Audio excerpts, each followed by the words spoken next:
കർത്താവ് നിങ്ങളോടുകൂടെ അങ്ങേ ആത്മാവോടുകൂടെ.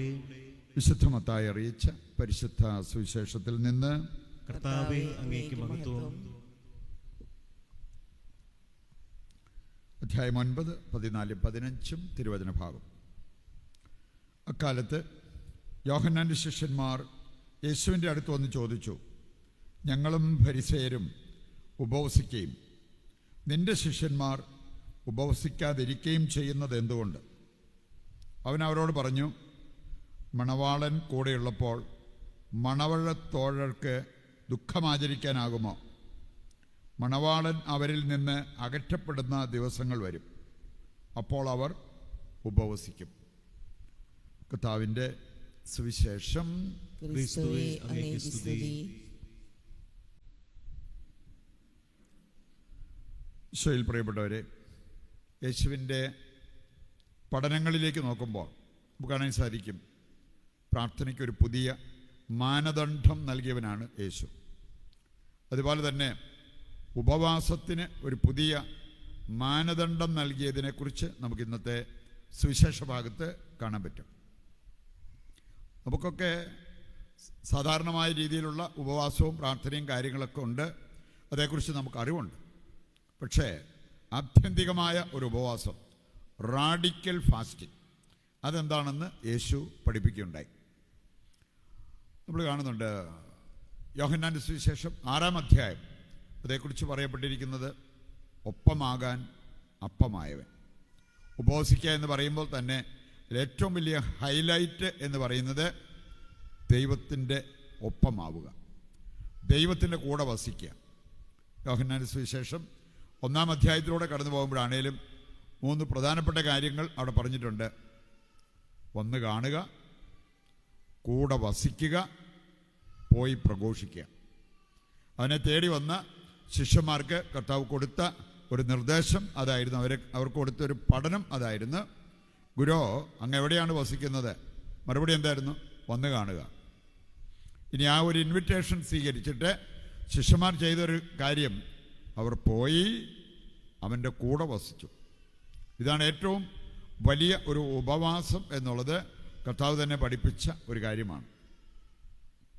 സാധാരണ നമുക്ക് കാണാൻ പറ്റും, ചിലർക്ക് വലിയ വിഷമങ്ങളും വേദനകളും പ്രയാസങ്ങളൊക്കെ വരുമ്പോൾ ഭക്ഷണം വേണ്ട, ഉറക്കമില്ല. വളരെ അപൂർവമുള്ള നേരെ വിപരീതമായിട്ടുള്ള ഒരു ചെടുത്തി പറഞ്ഞൊരു കാര്യമാണ്. അവരുടെ പ്രത്യേകത, അവർക്ക് വല്ല വിഷമമൊക്കെ വന്നു കഴിഞ്ഞാൽ ഒത്തിരി ഫുഡ് കഴിക്കും. വിഷമമൊക്കെ വന്നു കഴിഞ്ഞാൽ പിന്നെ ഒരുപാട് സമയം കിടന്നുറങ്ങും. ഞാൻ പറഞ്ഞത് വളരെ അസാധാരണമാണല്ലോ. സാധാരണക്കാർക്ക് വലിയ വിഷമമുള്ള സമയത്ത് തൊണ്ടേന്ന് ഫുഡ് താഴോട്ട് ഇറങ്ങത്തില്ല. ഇവർ പറയുന്നത്, ഞാൻ സാധാരണ ചെയ്യാറുള്ളത് ആ സമയത്ത് കൂടുതൽ ഫുഡ് കഴിക്കും, അതുപോലെ തന്നെ കൂടുതൽ സമയം കിടന്ന് ഉറങ്ങാൻ നോക്കും. ശരിക്കും പറഞ്ഞാൽ കർത്താവ് നമ്മുടെ കൂടെ ഇല്ലാത്തപ്പോഴാണ് നമ്മൾ ഏറ്റവും കൂടുതൽ വേദനിക്കേണ്ടത്, ഏറ്റവും കൂടുതൽ സങ്കടപ്പെടേണ്ടത്. കർത്താവ് കൂടെയുള്ളപ്പോൾ അതൊരു ആഘോഷത്തിൻ്റെ ഒരു കാര്യമാണ് എന്നുള്ളത് നമ്മൾ മനസ്സിലാക്കിയിരിക്കേണ്ട ഒരു കാര്യമാണ്. വീണ്ടും നോക്കുകയാണെങ്കിൽ സാധിക്കും, ഈ ആത്യന്തികമായ ഉപവാസം, അതിലേക്ക് കർത്താവ് നമ്മെ ക്ഷണിക്കുന്നത് കാണാൻ സാധിക്കും. അത് നമ്മൾ ചെയ്യാൻ തുടങ്ങിയാൽ ഒത്തിരിയേറെ അനുഗ്രഹം നമ്മുടെ ജീവിതത്തിലേക്ക് വരാം. ആത്യന്തികമായ ഉപവാസത്തിന് വളരെ പ്രധാനപ്പെട്ട ഒരു കാര്യമാണ് നമ്മുടെ ഉള്ളിലേക്ക് പോകുന്ന കാര്യങ്ങളെക്കാൾ ഉള്ളിൽ നിന്നും പുറത്തോട്ട് വരുന്ന കാര്യങ്ങൾ ശ്രദ്ധിക്കുക. സാധാരണ പറയാറുള്ള, നമുക്ക് പരിചയമുള്ളൊരു പദമാണ് തേജോവധം. നമ്മൾ ആരെയും വെടിവെച്ച് കൊല്ലേണ്ട കാര്യമില്ല, വെട്ടിക്കൊല്ലേണ്ട കാര്യമില്ല, അല്ലാതെ കൊല്ലാൻ പറ്റും വാക്കുകൾ കൊണ്ട്. അതുകൊണ്ടാണ് 52-ാമത്തെ സങ്കീർത്തനം വായിച്ചു കഴിഞ്ഞാൽ അവിടെ പറഞ്ഞിരിക്കുന്നൊരു കാര്യമുണ്ട്, നമുക്ക് വേണമെങ്കിൽ നമ്മുടെ നാവ് ക്ഷൗരക്കത്തി പോലെ മൂർച്ചയുള്ളതാക്കാം. നമ്മുടെ നാവിൻ്റെ ചുവട്ടിൽ വേണമെങ്കിൽ സർപ്പവിഷം വെച്ചിരിക്കുന്ന അവസ്ഥയുണ്ടാകാം. മറ്റുള്ളവരിലേക്ക് വിഷം കുത്തിവയ്ക്കുന്ന, മറ്റുള്ളവരെ മുറിപ്പെടുത്തുന്ന രീതിയിലുള്ള സംസാരങ്ങൾ, മറ്റുള്ളവരെ വിധിച്ച് സംസാരിക്കുന്നത്, വായെടുത്ത ബാക്കി മറ്റുള്ളവരുടെ കുറ്റം പറഞ്ഞുകൊണ്ടിരിക്കുന്ന ആ സ്വഭാവ രീതികൾ, ഇതൊക്കെ ഉള്ളിൽ നിന്നും പുറത്തോട്ട് വരുന്ന കാര്യങ്ങളാണ്. മത്തായി 15-10 മുതൽ വായിച്ചാൽ അവിടെ കർത്താവ് തന്നെ പറഞ്ഞൊരു കാര്യമാണ്, നിങ്ങളിത് കേട്ടാൽ പോരാ, കേട്ട് മനസ്സിലാക്കുവിൻ. നമ്മൾ പലതും കേട്ടിട്ടുള്ളതാണ്, വായിച്ചിട്ടുള്ളതാണ്, പക്ഷേ മനസ്സിലാക്കി ജീവിക്കുന്നുണ്ടോ എന്നുള്ളതാണ്. അതാണ് ഇവിടെ ആവശ്യപ്പെട്ടിരിക്കുന്നത്. നിങ്ങളിത് കേട്ട് മനസ്സിലാക്കുവിൻ. ഉള്ളിലേക്ക് പോകുന്നതല്ല, ഉള്ളിൽ നിന്നും പുറത്തോട്ട് വരുന്നതാണ് ഒരുവനെ അശുദ്ധനാക്കുക. ഇനി അതിനകത്ത് ദുഷ്ചിന്ത, കൊലപാതകം, അങ്ങനെയുള്ള വലിയൊരു ലിസ്റ്റ് അവിടെ കൊടുത്തിരിക്കുന്നത് കാണാൻ പറ്റും. ഇതെല്ലാം ഉള്ളിൽ നിന്ന് വരുന്നതാണ്. ഈ മേഖലയിലാണ് ഒരു ഉപവാസം നമ്മൾ നടത്തേണ്ടത് എന്ന് കർത്താവ് കൃത്യമായിട്ട് പഠിപ്പിച്ചിരിക്കുന്നത് കാണാൻ പറ്റും. ഇന്നത്തെ ആദ്യ വായനയാണേലും നമ്മളെല്ലാവരും ഇഷ്ടപ്പെടുന്നൊരു കാര്യമാണ്, ദൈവത്തെ വിളിക്കുമ്പോഴേ ദൈവം നമ്മുടെ മുമ്പിൽ പ്രത്യക്ഷപ്പെടണം. ദൈവത്തെ വിളിച്ച് പ്രാർത്ഥിച്ചാൽ ആ പ്രാർത്ഥനയ്ക്ക് ഉത്തരം ഉടനടി കിട്ടണം.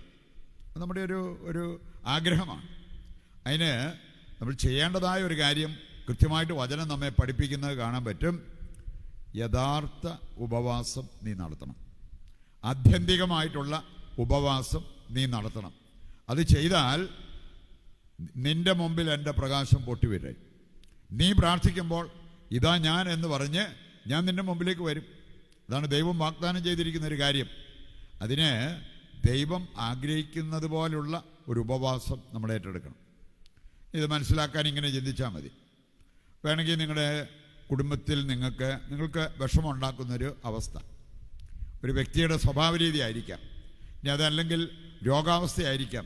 അങ്ങനെയുള്ള ചില ബുദ്ധിമുട്ടുകൾ എല്ലാ കുടുംബങ്ങളിലും ഉണ്ട്. അങ്ങനെയുള്ള ബുദ്ധിമുട്ടുകൾ ഇനി നമ്മൾ അതെടുക്കാതെ, അത് അംഗീകരിക്കാതെ, അത് സന്തോഷപൂർവ്വം എടുക്കാതെ കണ്ട് എപ്പോഴും അതേക്കുറിച്ച് പരാതി പരിഭവം, എന്നിട്ട് മുറ്റത്ത് കിടക്കണ മണൽ വാരി ബെഡ്റൂമിലിട്ട് അതേ മുട്ടുകുത്തി വേണേ മുട്ട് പൊട്ടുന്നിടം വരെ അതേ മുട്ടുകുത്തി പ്രാർത്ഥിക്കും.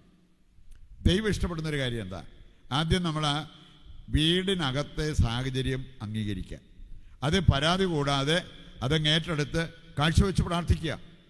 അങ്ങനെ ചെയ്യുന്നവർക്ക് ഈ മണൽ വാരിയിട്ട് മുട്ടുകുത്തി പ്രാർത്ഥിച്ചാലും അതിന് ഫലം ഉണ്ടാകും. അതല്ലാതെ ഈ പ്രധാനപ്പെട്ട കാര്യം വിട്ടിട്ട് നമുക്ക് തോന്നുന്ന, നമുക്കിഷ്ടമുള്ള, ഇതാണ് ശരിക്കും ത്യാഗം അല്ലെങ്കിൽ ഉപവാസം എന്ന് വിചാരിക്കുന്ന ചില കാര്യങ്ങൾ നടത്തിയാലും അത്ര വലിയ അനുഗ്രഹമൊന്നും അതിലൂടെ കിട്ടണമെന്നില്ല. ദൈവം നമ്മുടെ ജീവിത സാഹചര്യത്തിൽ അനുവദിച്ചിരിക്കുന്നത് പരാതി പരിഭവം കൂടാതെ എടുക്കുക. അങ്ങനെ നമ്മൾ ജീവിക്കാൻ തുടങ്ങുമ്പോൾ കർത്താവ് നമ്മുടെ ജീവിതത്തിൽ ജീവിക്കുന്ന രീതിയിൽ സംപ്രീതനാകും. അപ്പോൾ അവിടുത്തെ പ്രകാശം നമ്മുടെ മുമ്പിൽ പൊട്ടി വിരിയും എന്നുള്ളത് ഈശോ നമ്മെ ഓർമ്മിപ്പിക്കുന്ന ഒരു കാര്യമാണ്.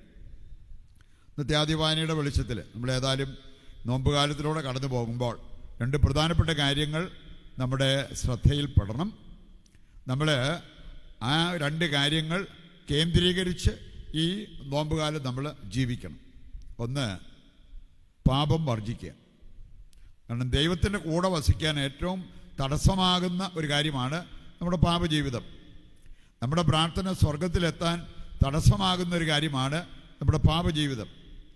യോഹന്നാൻ 9:31 വായിച്ചാൽ അവിടെ പറഞ്ഞിട്ടുണ്ട്, പാപിയുടെ പ്രാർത്ഥന ദൈവം കേൾക്കത്തില്ല. പിന്നെ പാപം വർജിക്കാതെ കണ്ട് പ്രാർത്ഥനയുടെ നീളം കൂട്ടിയിട്ട് എന്ത് കാര്യം?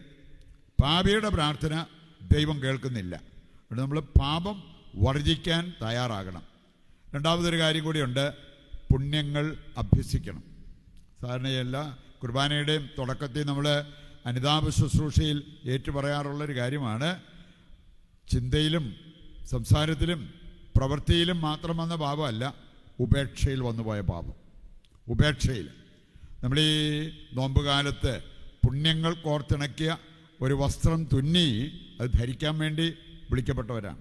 അതുകൊണ്ട് സൽപ്രവർത്തികൾ, പുണ്യപ്രവർത്തികൾ, അങ്ങനെയുള്ള കാര്യങ്ങളെല്ലാം നമ്മുടെ ഭാഗത്തു നിന്നും വരുമ്പോൾ അതിൽ കർത്താവ് സംപ്രീതനാവും. അങ്ങനെ അർത്ഥവത്തായ ഒരു ഉപവാസം നടത്താൻ നമുക്ക് സാധിക്കണം.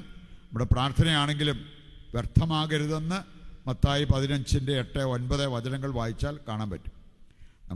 നമ്മളൊക്കെ മനസ്സിലാക്കിയിരിക്കുന്ന രീതിയിൽ മാത്രം പ്രാർത്ഥിച്ചു മുമ്പോട്ട് പോയാൽ ഒരുപക്ഷെ നമ്മുടെ പ്രാർത്ഥന വ്യർത്ഥമാകാം. കാരണം അത് യാന്ത്രികമായിട്ട് മാറാം. കുറേ പ്രാർത്ഥനകൾ ചൊല്ലിയാൽ മതി എന്ന് നമുക്ക് തോന്നിയേക്കാം. അങ്ങനെ നടത്തുന്നവരുടെ പ്രാർത്ഥന വ്യർത്ഥമാണെന്ന് ദൈവവചനം നമ്മെ പഠിപ്പിക്കുന്ന ഒരു കാര്യമാണ്. പ്രാർത്ഥനയ്ക്കും സ്നേഹത്തിനും ഉപവാസത്തിനുമൊക്കെ ദൈവം നൽകിയ ഒരു മാനദണ്ഡം, അല്ലെങ്കിൽ നമ്മൾ അത് ഏറ്റെടുക്കേണ്ടത് ഏത് കാഴ്ചപ്പാടിലാണ്, അത് തിരിച്ചറിഞ്ഞ് അതനുസരിച്ച് ജീവിക്കുവാൻ വേണ്ട കൃപയ്ക്കായി ഈ ബലിയിൽ ദൈവത്തോട് നമുക്ക് പ്രത്യേകം പ്രാർത്ഥിക്കാം.